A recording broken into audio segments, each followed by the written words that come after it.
તો ઇંગ્લિશ આવડવું જરૂરી છે. ઇંગ્લિશ ફાવે છે? હા કે ઇંગ્લિશ ફાવે છે? ઓલો કે સાહેબ ઇંગ્લિશ તો ફાવે જ પણ આમ તો દેશી હોય તો યાર. હા ત્યાં 20 વાળો ભંભો કાઢીને બેઠો. હા એક જણો ઇન્ટરવ્યૂ દેવા ગયો ને તો ઓલા સાહેબ કે જો અહીં તમારે નોકરી કરવી હોય ને તો સરકારી ખાતા વિશે બધી જાણકારી હોવી જરૂરી છે. સરકારી ખાતા વિશે બધું જાણો છો? હા કે સરકારી ખાતા વિશે બધું જાણો છો? કા સરકારમાં કેટલા ખાતા હોય? ઓલો કે સાહેબ આમ તો બધાય ખાતા હોય. હા અમુક ફટાક ક્યાં મોડા મોડા ફૂટે. હા અમુક સુરસુરિયા થઈ જાય. એક એવું નાનું ગામડું હતું એમાં 35 જણા રાજકારણી બસ લઈને નીકળ્યા કે આપણે નોખા નોખા જાહું મીટિંગ નહીં થાય. હા કે નોખા જાહું મીટિંગ નહીં થાય. એક બસમાં 35 જણા જતા હતા. ગામડામાં આમ તળાવની પાળેથી બસ નીકળી, બસ હેઠી પડી જ ગામડાને ખેડૂતે ખાડો કરીને 35 જણાને દાટી દીધા. તે મુંબઈથી પત્રકારો આવ્યા કેલા 35 જણા રાજકારણી બસ લઈને નીકળ્યા હતા, બસ અકસ્માત થયો તો એ કે એને દાટી દીધા. એ કે એવું થોડું હોય બધાય મરી ગયા હોય. હતા નહીં કે 4-5 જણા જીવતા હતા. હાથ જોડીને એમ કહેતા હતા અમે જીવી છીએ, અમે જીવી છીએ. ખાડો કરીને દાટી દીધા. રાજકારણી છે કદાચ ખોટું બોલતા હોય.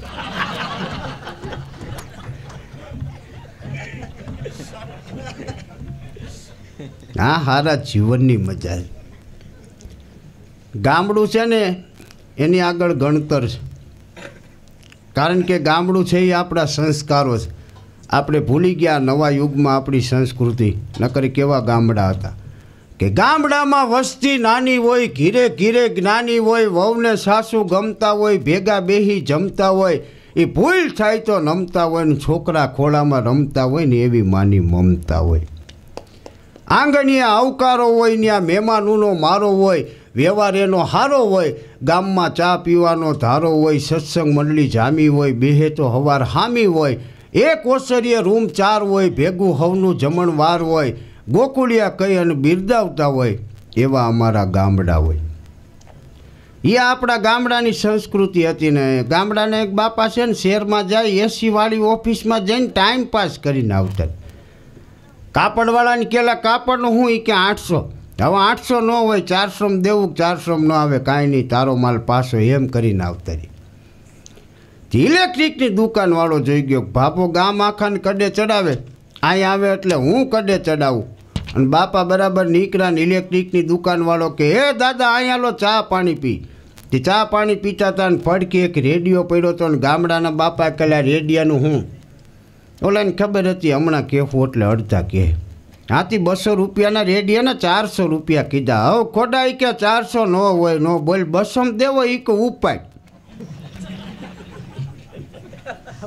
હા એ કે ઉપાડ અને ભાભો હલવાનો. એ કે હે આમાં બધાય સ્ટેશન પકડાય કે હા. એ કે પોલીસ સ્ટેશન પકડ. હા એ કે પોલીસ સ્ટેશન પકડ. એ કે એ ન પકડાય તો એ કે રેલવે સ્ટેશન પકડ. કે એ ન પકડાય તો એ કે બસ સ્ટેશન પકડ. કે એ ન પકડાય ત્યાં એ કે કોડા મારે તારે 3 સ્ટેશનનું જ કામ હતું. એ ન પકડાય તારે રેડિયાને હું દીવો કરવો. હા એમ કરીને હાટું સટકાયું. હા ત્યાંથી બાયણે નીકળો ને છત્રીવાળો જતો હતો કે છત્રીવાળા છત્રીનું હું એ કે 80 રૂપિયા. હવે કોડા 80 ન હોય, ન બોલ 20માં દેવી. ઓલાને વળી બોણી ન થઈ કે મફત લઈ જાવ. કે તો 2 દે. હા એ કે તો 2 દે, તાર બાને એક થઈ જાય ને. હા ઓલો વળી વાહે ધોઈડો તારી જાતનો ભાભો. ભાભો જાય રિક્ષાની સાઈડું કાપતો, બસમાં બે ગયો ને બારીએથી રાઈડ પાડી. હે છત્રીવાળા સારું થયું તું વાહે ધોઈડો, નકર હમણાં મારી બસ ચૂકી જાય. હા એક જણો તો ઘીરે જઈને એને ઘરવાળીને કે કેદુની આવી છો ને બા જેવી રોટલી કરતા શીખી જાય. હા કે કેદુની આવી છો તને બા જેવી રોટલી કરતા આવડી જવું જોઈએ. તો એને ઘરવાળી કે તમે પેલા બાપુજી જેવો લોટ તો બાંધતા શીખી જાઓ. હા એ કે ગોઠણીયા વાળીને જામી જતો. હા એક જણી તેને ઘરવાળાને કહેજો મને આખું દેખાતું નથી, ચશ્મા લઈ આવી ગયો તો જ કામ થાય, નકર કામ નહીં થાય. અહીં કે આઘું દેખાતું નથી, ચશ્મા લઈ આવી દો. તેને ઘરવાળો અગાસી માથે લઈ ગયો, જો ચાંદો દેખાય ક્યાં તઈ તો કે ગાંડી તને કેટલું બધું દેખાય, એટલું બધું તો આપણે જોવાનું ન હોય. હા, એક જણો તો અડધી રાતે 2:30 વાગે ઉઠીને એને ઘરવાળીને કે ઊભી થતો, આપણે એ કે શાક શેનું બનાવ્યું હતું?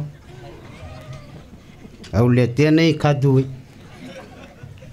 તેને ઘરવાળી એવી કે મને ખબર નથી શેનું શાક બનાવ્યું. છોકરાને ઉઠાડ્યા કે લાય ટીણી આવ, ઊભા થાવ તો એ કે આપણે જમવામાં શાક શેનું બનાવ્યું હતું? એ કે બાપુ અમને નથી ખબર. તેને ઘરવાળી કે પણ તમારે છે શું? એ કે પેટમાં દુખે છે, દવાખાને જઈશ તો ડૉક્ટર પૂછશે હાઈ શેનું શાક ખાધું હતું. આ સારા જીવનની મજા હતી, સારા ગીતો હતા, સારા સંસ્કારો હતા. અને ઈશ્વરને બુદ્ધિની જરૂર નથી, ઈશ્વરને શુદ્ધિની જરૂર છે. ઈશ્વરને શુદ્ધિની જરૂર છે, ઈશ્વરની સામે બુદ્ધિ ન હાલે. કબીર કબીર ક્યાં કરો તમે આપ ही खोजी લ્યો શરીર, 5 ઇન્દ્રી से પર બેઠા હૈ તાકા ही નામ હૈ કબીર.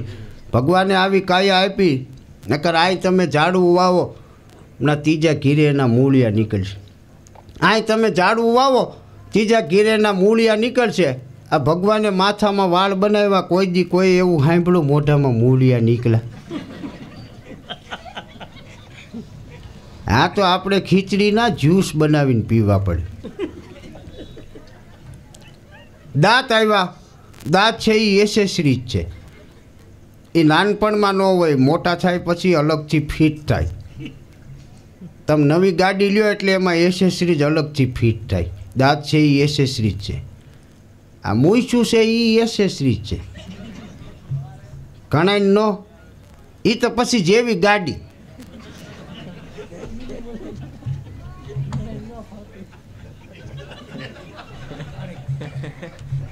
હા, ગોલર મરચા જેવું નાક આપ્યું. નાક છે એ જોતા પૂરતું વધે. આ નકર લીંબોળી ચોટાડી હોય એવું લાગે. જીભ આપી, જીભ છે એ મોટી રાજકારણી છે. ગાયલું બોલે જીભ માર ખાય વાહો. આ સારા જીવનની મજા હતી, સારા સંસ્કારો હતા. લોક સાહિત્યમાં આટલી વાતો વખણાતી. ચતુરાઈ ચારણની રીત રાજપૂતની, આશરો આયરનો, રૂપ નાગરનું, આસન અવધૂતનું, ધીંગાણું વાળાનું, બંદૂક બારવટિયાની, શમશેર શિવાજીની, તલવાર તોગાજી રાઠોડની, હથેળી રાયચંદ રાણાની, પાલો મહારાણા પ્રતાપનો, વાતુ વાણિયાની અને ખેતી પટેલની. આટલી વાતો વખણાતી. હા, એક વાણિયો તો ઉપર ગયો, જમરાજ કે તારા પાપય હરખા છે અને તારા પુણ્ય હરખા છે, તારે સ્વર્ગમાં જવું કે નરકમાં જવું? હા, કે તારા પાપય હરખા છે, તારા પુણ્ય હરખા છે, સ્વર્ગમાં જવું કે નરકમાં જવું? ઓલો વાણિયો કે મને 2 વચાળે એક દુકાન કરી દો. હા, ધંધો હાલ્યા રાખે. વાતું વાણિયાની વખણાતી, ખેતી પટેલની વખણાઈ. હા, એક જણો તો આમ તલવાર લઈને ફળિયામાં એ કે મારી નાખું, તોડી નાખું, કાપી નાખું, મૂકું નહીં. હાથી વળી થોડીક વાર થાય એટલે કે મારી નાખું, તોડી નાખું, કાપી નાખું, મૂકું નહીં, ડમરી ચડાવી. તો આજુબાજુવાળા કે એલા થયું શું? એ કે ભૂત આવ્યું. પણ એ કે એલા ભૂતે તારું હું બગાડ્યું? એ કે ધોત્યું.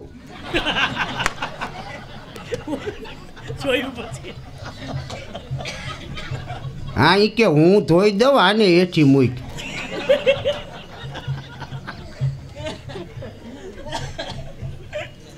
આ ટાયર ટ્યુબ જેવા જીવન બનાવ્યા છે ભગવાને. ટાયર ટ્યુબ જેવા જીવન બનાવ્યા, ક્યારેક હવા ભરી દે ને ક્યારેક હવા કાઢી નાખે.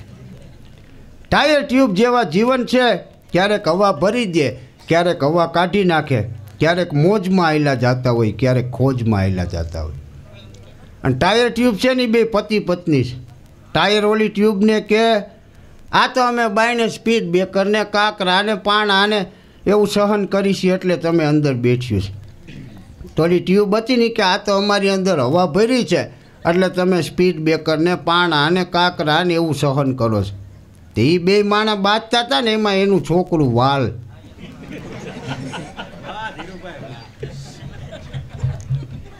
હા એ બોલ્યું એ કે હવે બંધ થવું છે કે હું નીકળી જાઉં.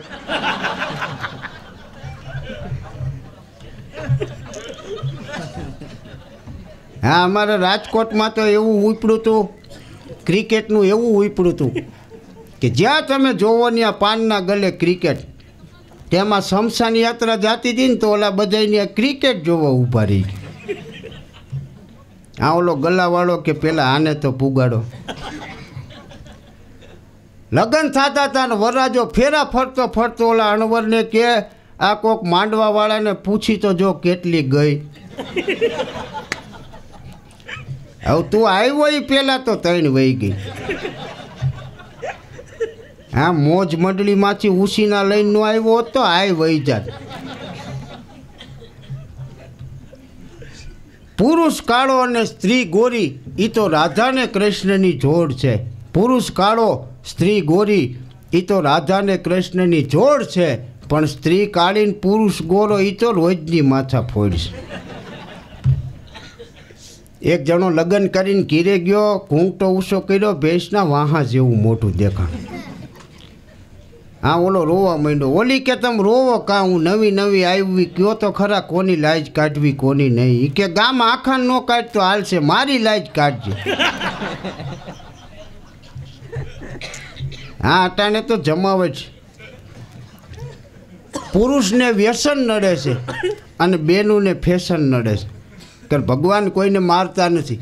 રામ કિસી કો મારે નહીં, પાપી નહીં મેરો રામ, અપને આપ મર જા છે કરકે કૂડે કામ. ભગવાન નથી મારતા.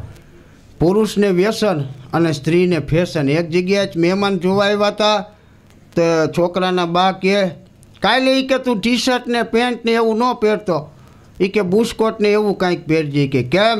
એ કે મહેમાન જોવા આવ્યા હતા તો એમ કહી ગયા મોટી બેબીનું રહેવા દો, નાની બેબીનું કરવું હોય તો કયો. હા ફેશન અને વ્યસન. બાકી ભગવાન કોઈને મારતા નથી. એના કશે આખું લિસ્ટ બનાવ્યું હતું કે ભગવાનનું દિવસે ન મરું, રાતે ન મરું, લોઢે ન મરું, લાકડે ન મરું. એ તો આખું લિસ્ટ માંડીને બેઠો હતો. ગમે ત્યાં માથાકૂટ થાય ને એટલે લિસ્ટ કાઢીને સામું મેકે. એટલે ઓલા એમને જ જવા દે કે ભાઈ તો અમારે માથાકૂટમાં પડવું નહીં. હા મુંબઈ અમે કાર્યક્રમમાં ગયા તો મારી સામે દંપતિ બેઠું, પતિ પત્ની બેઠા. તો મહારાજ મને કે તમે જોક્સ કરો. તો હું અહીંથી જોક્સ ચાલુ કરું ને એટલે એ બે માણા વાતું કરે. સ્મિતા આમાં જરાક હસશું. લે દાંત કાઢવા એમાં લોભ કરવાનું હોય.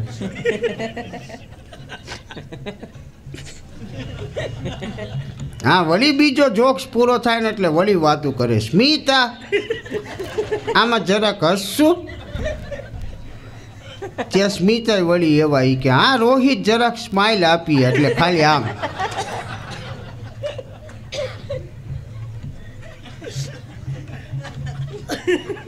હા અટાણે તો જમાવટ. એક અમારા ડૉક્ટર મિત્ર હતા, એના ઘીરે અમે ને બાપુને ચા પાણી પીવા ગયા. ત્યાં ટેબલમાંથી એક હાર પડ્યો. મેં કીધું સાહેબ આ હાર પડ્યો છે અહીંયા. એ કે આપણે દર્દી છે ને એ લઈ આવ્યા છે. મેં કીધું વાંધો નહીં. થોડાક દી પછી પાછા ગયા ને તો પાછો એ હાર પડ્યો. મેં કે સાહેબ આ હાર? એ કે એ રહ્યો એ હાર ઓલા દર્દી લઈ આવ્યા હતા ને એ જ હાર છે. મેં કીધું દર્દી? કે એ રહ્યા દર્દી આપણે ને આજે એમનેમ છે. મેં તો એ કે દર્દી હાર લઈ આવ્યા હતા અને એમ કીધું તું ઓપરેશન કરાવવાનું છે, જો ઓપરેશન સફળ થઈ જાય તો હું તમને પહેરાવી દઈ, નકર તમે મને પહેરાવી દઈ. પણ મલક અમારો માયાળુ અને જાત જાતના માનવી, ઈશ્વરે બનાવેલી આ દુનિયાની અંદર કેટલી પ્રકૃતિના કેવા માણસો હોય છે. એમાં પ્રફુલ્લભાઈ દવે આપણા ગુજરાતના લોકગાયક, એણે એક લિસ્ટ બનાવ્યું.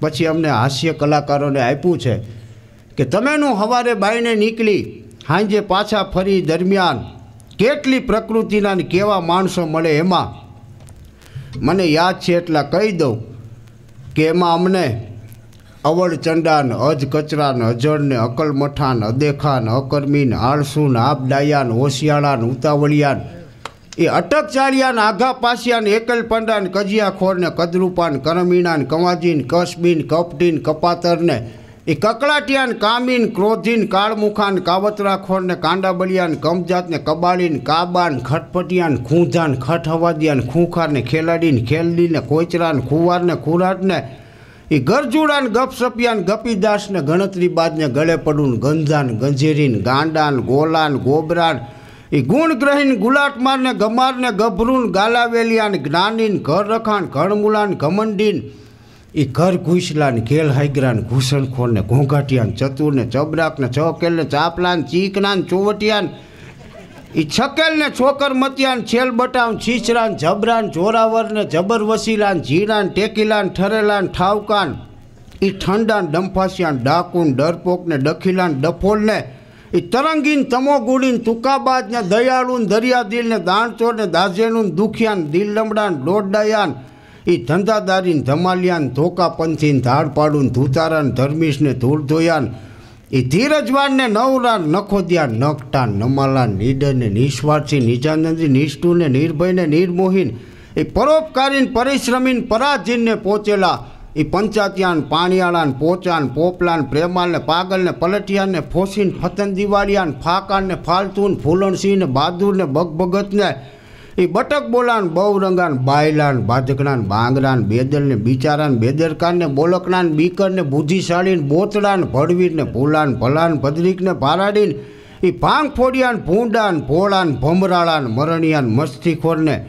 એ હરામખોરને હડકાયાન હલકટને હરક ગેલાન હરક પદુડા એ હોશિયારને હાજર જવાબીન હેતાળવાન હસમુકાન લૂચાન લફંગાન લોભિયાન લંફટ એ લાખેશની એ લૂણ હરામી વેવલા વિવેકી વાયડા વંઠેલ વાગડાયા વેપારી વિકરાળ અને વેચો આટલી પ્રકૃતિના માણસો એલા ધીરુભાઈ સરવૈયાના અવાજને આપણે વિરામ આપી છીએ. ખૂબ ખૂબ આનંદ છે આપ સૌનો.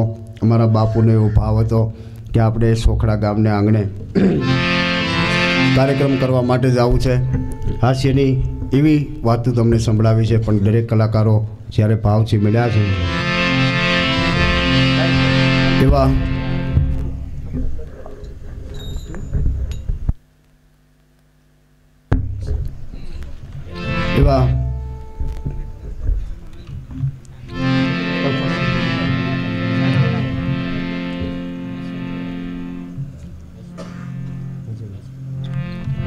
કારણ કે દરેક કલાકારોને ન્યાય મળી જાય. પછી આપણે હાસ્યની પણ એવી રૂઢી વાતો કરશું. ભાવ અને સ્નેહ જ્યારે ભળે છે ત્યારે ત્યાં ઈશ્વરનું અવતરણ થતું હોય છે, અને એમાંય પરિબ્રહ્મ પરમાત્માના જ્યાં નામ રટણો થતા હોય એ જી અમની સરણી એ બનીને દુનિયામાં ઉભા રે ચડનારા કોઈ નો મળ્યા રે.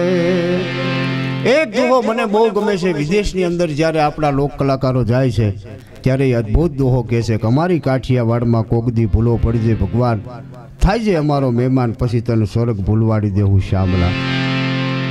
વિદેશની કોઈ ધરતી એવી નહીં, અને આ કાઠિયાવાડની ધરતીમાંથી એવું શું છે કે ભગવાનને અહીં ભૂલા પડવું પડે. ભગવાન વિષ્ણુ અખિલ બ્રહ્માંડનો નાથ સમાધિસ્થ બેઠા હતા. માં લક્ષ્મીજી બાજુમાં ગયા, જઈને ભગવાનને જગાડ્યા, પ્રભુ ઊભા થાવ, જમવા માટે બેહો. હવે કોઈ મોટા શેઠ હોય, મોટા અમીર ઉમરાવ હોય, એને ત્યાં એવા રસથાળ પીરસા હોય તો અખિલ બ્રહ્માંડનો નાથ 14 ભુવનનો અધિપતિ જેથી જમવા બેઠો હોય છે તેથી કેવા રસથાળ પીરસાણાય છે. ભગવાન આવ્યા, આમ ધીમેકથી કોળીઓ ઉપાડ્યો, કોળીઓ થંભી ગયો, ભગવાન જેમાં નહીં બેઠા થઈ ગયા. માં લક્ષ્મી આડો હાથ રાખ્યો, પ્રભુ આ 56 ભોગનો રસથાળ પીરસો છે તો તમે જમતા કેમ નથી? હવે આનાથી સારું લઈ આવું એવી મારી તાકાત છે નહીં. ત્રાહીમામ શરણાગતમ. હે પ્રભુ, ત્રણેય લોકમાં ફરી અને હું હારામાં હારી વાનગી લઈ આવી છું, પણ આનાથી સારું લઈ આવું એવી મારી તાકાત છે નહીં. કોની રસોઈયું ભાવે વાનગી વીચ વીચ રોજ બનાવે, નિયમસર નોતરા આવે, પ્રભુ તમને કોની રસોઈયું ભાવે? લક્ષ્મી પૂછે પ્રભુને કે વાર પરબ જઈ આવે તે રાંધે ઇન્દ્રાણી રાંધે બ્રહ્માણી, એમાં કોના હાથનું ભાવે? પ્રભુ તમને કોની રસોઈયું ભાવે? એ ભાંગના ભૂખા ભોળાના ઘરમાં ઉમિયાને કંટાળો આવે, પણ જેદી દે તમને આમંત્રણ તેથી ત્રણ ચૂલા હળગાવે, પ્રભુ એમાં તમને કોની રસોઈ ભાવે. તેથી ભગવાન એટલું બોલ્યા હતા કે હે દેવી, આ 56 ભોગ છે ને એને પેલા અહીંથી ઉપાડી લો, ઉઠાવ કે વિષ્ણુ વધે મને મોંઘી મહેમા નીમા, ઓલો સોરઠ સાંભળે સ્વભાવે, એ પ્રેમ હૈયાના ભાવ રસિકડા, તારા 56 ભોગને ભૂલાવે, તેવી મને એની રસોઈ ભાવે. કે હે પ્રભુ, આ 56 ભોગનો રસથાળ મૂકી તમને આનાથી સારું જમવાનું ક્યાં મળ્યું. તેથી ભગવાનની 2 આંખમાંથી જળજળી આવી ગયા હતા, પણ સ્ફટિકની માળા તૂટી ગઈ ને એક એક મોતી જેમ નીચે પડતું એમ ટપ ટપ ટપ કરતા માંડ્યા આહુડા પડવાને. એટલું બોલ્યા છે કે હે દેવી, એક વખત જુનાગઢની બાજુમાં બિલખા ગામે મહેમાન થઈને ગયો હતો, અને મહેમાન ગતિ કરીને જે પાછો આવ્યો, જ્યારે જમવા બેહું